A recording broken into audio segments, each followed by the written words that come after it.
When a man went on a stabbing rampage with a knife at a mall in Minnesota last weekend, he was stopped by an armed citizen. Now the media is going to focus on the fact that Jason Falconer, the hero who shot and killed the attacker, was an off-duty police officer.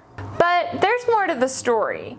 Falconer is also the president of a shooting range and tactical training facility which focuses on arming concealed carriers. Falconer wasn't just an off-duty police officer, he was an armed citizen who used the gun he was carrying to save the lives of strangers, and he is the perfect example of the importance of concealed carry. Let's take a look at 5 other times when armed citizens stopped mass killings. Number 1. When a man opened fire at a church in Colorado in 2007, killing 2 teenage girls and injuring 3 other individuals, church member Gina Some pulled out her concealed handgun and confronted the gunman, firing multiple shots that led to his death. Number 2. 2 people were killed and a third was seriously wounded after a man opened fire at a mall in Portland, Oregon in 2012. His rampage ended when Meili, a shopper who was carrying a concealed weapon, pulled out his gun.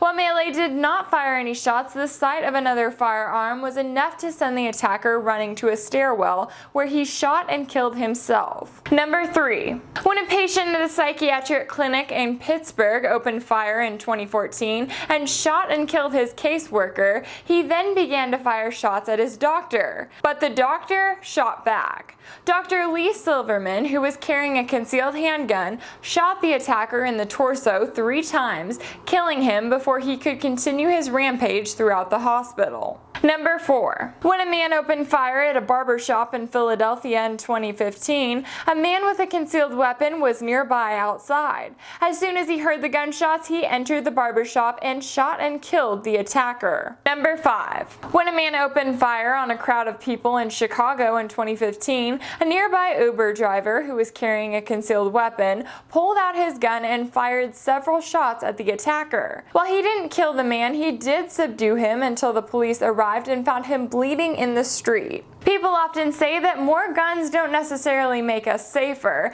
and that can be true if you're only looking at the weapons themselves. It's not nearly as much about the guns as it is about what people do with them. No matter what the law says, there will always be bad people in the world who will get their hands on guns or even knives. But it's not nearly as much about them as it is about the good people, the ones who are willing to risk their lives in order to save the lives of others that truly make a difference.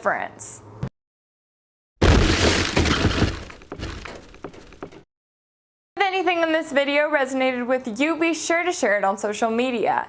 You can also follow me on Facebook and Twitter, and if you'd like to see more videos like this one, subscribe to youtube.com/WeAreChange.